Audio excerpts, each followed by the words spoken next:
Bien, sobre la gestión en emergencias, sobre el cambio climático, pero también de presupuestos, hemos hablado con el diputado que nos acompaña en la entrevista de la semana.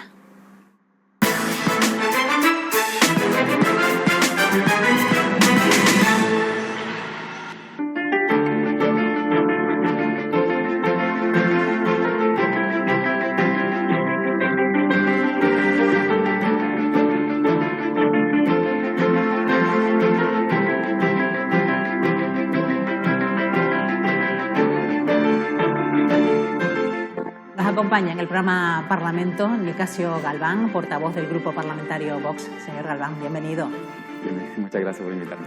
Bueno, estamos en una semana en la que estamos hablando y viendo lo que está pasando en el Levante español. Estamos ante una catástrofe de una gran envergadura en la historia reciente de nuestro país. Lo ocurrido en este lugar ha alzado la voz de los expertos, pues que dicen que estos fenómenos van a ser más frecuentes como consecuencia del cambio climático. Sin embargo, su partido niega la crisis climática, incluso plantea el cierre de las agencias meteorológicas.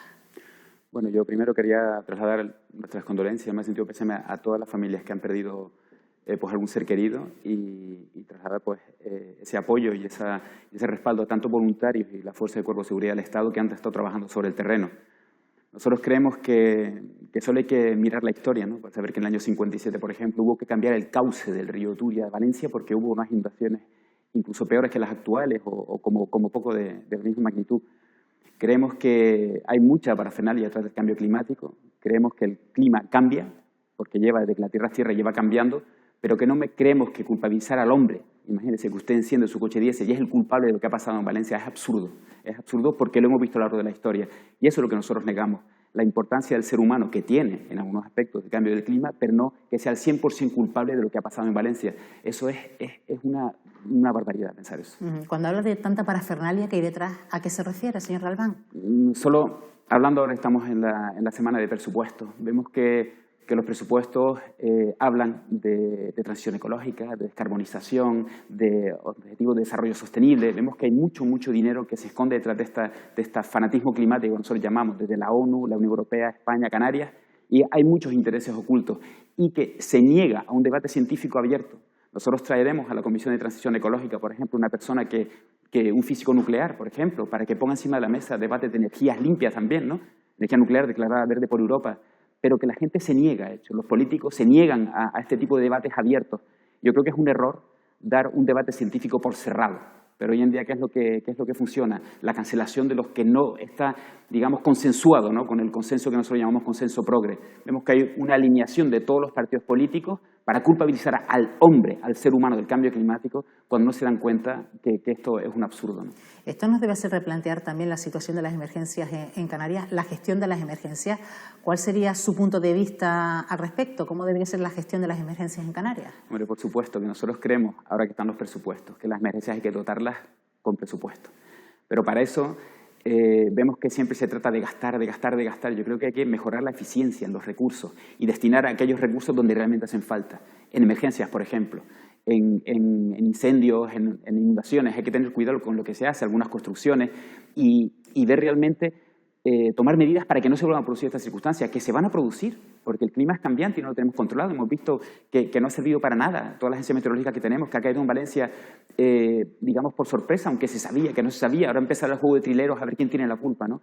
Pero hemos visto que no se ha avisado con suficiente antelación a la población. Eso es un hecho. ¿Y qué le ha parecido, por ejemplo, los disturbios del domingo pasado con toda esa gente que se movilizó en las calles mientras estaban limpiando contra la Casa Real y contra el presidente del gobierno, Pedro Sánchez? No, nosotros no justificamos ningún tipo de agresiones de ningún tipo, ni disturbios. Lo que pasa es que comprendemos la situación en la que están esas personas, pero obviamente no podemos apoyar ese tipo de comportamiento. Sin embargo, se lo ha señalado su partido, señor Galván. Hombre, a nosotros nos señalan por todo. De hecho, yo creo, pues no sé si seremos el toro que mató a Manolete dentro de poco, pero solo tenemos que acudir a cualquier pleno de esta Cámara donde se nos insulta, se nos llama de todo y se nos culpabiliza prácticamente de todo. Ahora se nos señala también por unos disturbios. Yo creo que cualquiera de Vox, obviamente, a la Casa Real le tiene un respeto enorme. Y no creemos que, de ninguna de las maneras vamos a aceptar eso. Bueno, hablemos ahora de migración. También este inicio del mes de noviembre ha sido trágico en nuestras aguas, en esta ruta atlántica. Señor Galván, en el último pleno, en este Parlamento, defendió una proposición no de ley que los tuvo a todos en contra. Sí, pero vemos la realidad, al final pone a cada uno en su sitio. El fin de semana pasado, 55 muertos nuevamente, 55 fallecidos en esta ruta criminal del Atlántico y cerca de 1.900 inmigrantes que llegaron solo un fin de semana. Lo que yo le digo siempre al presidente Clavijo y al resto de los componentes de esta Cámara, si seguimos haciendo lo mismo, es de necios pensar que los resultados van a cambiar. Vox es el único partido que propone algo diferente. Vamos a ser realistas. Es un problema muy complejo y tiene soluciones complejas. No hay soluciones simples. Pero todo lo que no pase por cortar ese efecto llamada y decir que una persona que entre de manera ilegal en nuestro país será devuelta y no podrá, digamos, regularizar su situación en España es digamos, una política muy clara que llega a los oídos de esas mafias, de esos inmigrantes que intentan entrar a nuestro país por la ventana.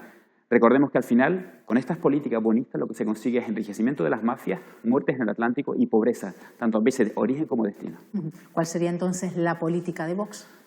Nosotros ya lo hemos dicho en innumerables ocasiones. La opción nuestra pasa por acabar con esas políticas de efecto llamada. Hemos dicho, por ejemplo, el traslado de los menores inmigrantes a la península no es más que forjar el último eslabón de esa cadena del paquete vacacional del terror que nosotros llamamos, que es que con dinero público se traslade unos menores a la península. ¿Hasta cuándo? ¿Hasta cuándo? Se supone que quieren cambiar la ley para que cuando aquí supere 150 de capacidad vaya a la península. ¿Y qué pasará cuando en la península supere ese 150 de capacidad? Entonces tendrán que hacer lo que nosotros decimos de hacer hoy. Vamos a adelantarnos. Hay que mandar un mensaje muy claro a esas mafias de tráfico de seres humanos y a esas ONGs que se enriquecen con este drama. Hay que acabar con las políticas de efecto llamada. Ningún inmigrante ilegal que entre en nuestras costas podrá ver regularizada su situación. Y obviamente hay que repatriar a esos inmigrantes y cumplir con la ley de extranjería y los acuerdos firmados ya con Marruecos, con Mali, con Senegal y Mauritania, donde se habla incluso de la repatriación de los menores. Recordamos al señor Clavijo como el ministro de Exteriores marroquí, dijo que él no tenía ningún inconveniente en aceptar de vuelta a sus menores, pero que eran no las leyes de Rabat, sino las leyes de España y Europea quienes ponían impedimentos a eso. Eso es una obscenidad. Aquí estamos invirtiendo, recordemos, una tierra donde 3 de cada 10 están en riesgo de pobreza y exclusión social, donde casi el 50% de nuestros menores están en riesgo de pobreza y exclusión social, gastando, según dijo el consejero de Autoridad, cerca de 180 millones de euros en un año para este tipo de atención. Y resulta que Marruecos no pone impedimento en recibirlos de vuelta. Hay una hipocresía en todo este tema y solo nosotros ponemos las cartas encima de la mesa. Repito, no es una solución fácil, pero si se sigue haciendo lo mismo, los resultados serán los mismos. Esas muertes en el Atlántico y enriquecimiento de las mafias. ¿Y en qué datos se basa Vox, por ejemplo, para relacionar criminalidad e inmigración irregular? Bueno, esos son datos de la Fiscalía. Eso gracias en el último pleno, que no sé, una diputada del PSOE dijo, mirándonos a nosotros, que las agresiones sexuales nos miró, dice, cerca de un 61%, escuchen bien, son de españoles. Claro, entonces, haciendo una regla proporcional de 3, si el 10% de la población son extranjeros y cometen casi el 40% de los delitos, estamos diciendo que tienen una proporción de delinquir mucho mayor que los españoles. Si no, la proporción sería que el 10 de extranjeros cometan el 10% y el 90 de españoles el 90%. Cuando dice que los españoles cometen el 60%, ellos mismos ponen los números encima de la mesa. La realidad es muy tosuda, las matemáticas no se les puede engañar.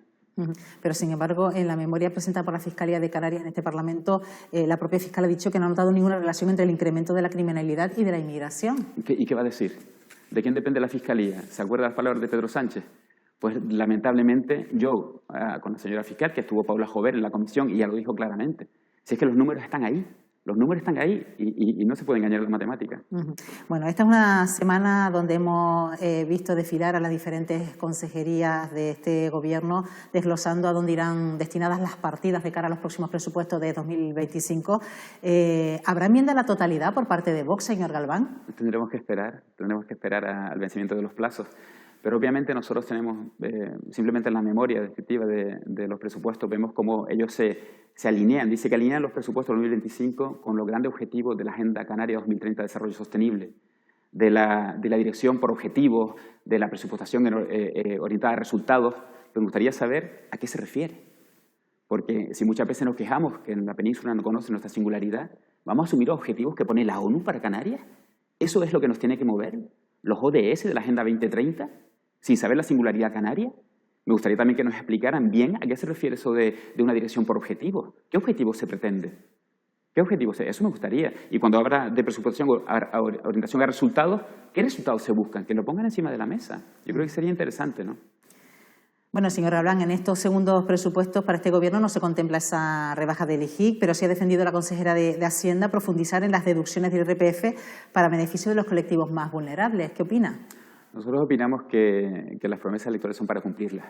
Vemos que me gustaría saber el porcentaje de difusión a 2024, pero creo que no se trata de recaudar, sino que el dinero esté en manos de las personas que lo ganan.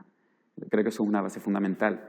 Hemos visto también que estos presupuestos no se habla nunca de dónde vamos a mejorar la eficiencia de esos recursos, dónde vamos a reducir los gastos. Nosotros creemos que hay muchas partidas en las que recortar, pero muchísimas partidas, pero eso no se habla. Siempre se habla de incremento de gasto social, como si cada necesidad originara un derecho. Las necesidades son infinitas. Eso es imposible, es inviable este tipo de presupuestos. Nosotros siempre hemos defendido unos presupuestos en base cero, analizando cada partida independientemente y ver si es verdad que eso se justifica. Vemos que seguimos con lo que comentaba antes, ¿no? Fanatismos climáticos, ideologías de género, metidas en los presupuestos. Creemos que hay mucho por recortar y mucho por mejorar la eficiencia. Es una legislatura donde se habla de reto demográfico, también de un cambio de modelo económico. De hecho, en las últimas semanas hemos visto como de nuevo la gente ha salido a las calles. Usted ha dicho que su formación no cree que estemos ante un modelo agotado, sino que es bueno, funciona y además Canarias es un referente. Sí, yo animo a todos ustedes a viajar por el resto del mundo, de la península, para comprobar realmente que el modelo turístico de Canarias funciona y es un referente. Bien, es verdad que se puede mejorar, todo se puede mejorar y hay que trabajar en la eficiencia del modelo turístico, por supuesto que sí. No obstante, es injusto, ¿no? Tratar de que el turismo, que ya genera el 35% del PIB y el 40% del empleo directo, asuma toda la responsabilidad de la economía canaria.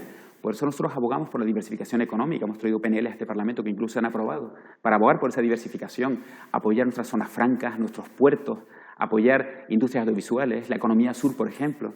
Y sobre todo, un tema que ha sido muy polémico, el tema de las tierras raras aquí, que primero se aprobó una PNL, manifestación, como se gobierna a base de manifestación, titular de prensa, se tiró para abajo ese PNL y nos han dejado solo a Vox en el apoyo a la investigación de tierras raras. Recordemos que investigar significa mover el equivalente a 1 metro cuadrado de tierra y eso podría generar una riqueza incalculable. Podríamos hacer un instituto de tierras raras con la cantidad de trabajo cualificado y de tecnología que podría llegar a las islas y ponerlas en el centro del mundo, ¿no? A nosotros nos da pena, siempre cuando hablan que Canarias es región ultraperiférica, a mí nos da rabia porque vemos que Canarias está situada en el centro del triángulo de América, África y Europa. Podríamos ser un referente en cuanto al comercio, por eso potenciar las zonas francas. Nuestro régimen económico y fiscal, que no se conoce en Europa. Recientemente yo hacía un viaje a Madrid y había empresas que decían, no, es que hay más ventajas, pero si al lado del REF, esto no es ningún tipo de ventaja. Hay que seguir con lo que tenemos que es bueno, pero no popularizar el turismo. Bueno, en este poco tiempo que nos queda, señor Galván, le tengo que preguntar precisamente por la ausencia de una diputada que forma parte del grupo parlamentario Vox. Abandona el grupo, abandona el partido y dice también por la obcecación que tiene su partido con la migración. ¿Cuáles son esas circunstancias y, sobre todo, qué va a pasar con Vox a partir de ahora? Pues ser de Vox no es fácil, no es sencillo. Creo que no todo el mundo está preparado para ser de Vox. Solo hay que asistir a una sesión plenaria para darse cuenta. Vox lleva diciendo exactamente lo mismo del año 2013. Exactamente lo mismo.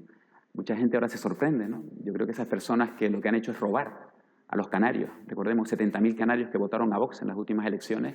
Cuando se produce un acto tan desleal y tan deshonroso como se ha producido ahora, recordemos que detrás hay un robo a los canarios. Y es lo que nosotros decimos que, perfecto, no estás de acuerdo, pues deja tu acta y vete para tu casa. Creo que es lo que debería decir una persona que tiene cierta honorabilidad, pero vemos que no es el caso. Y recordemos que para nosotros se ha producido un robo a 70.000 canarios. Nicasio Galván, portavoz del Grupo Parlamentario Vox, gracias por acompañarnos en este programa Parlamento. Hasta la próxima ocasión. Muchas gracias a ustedes.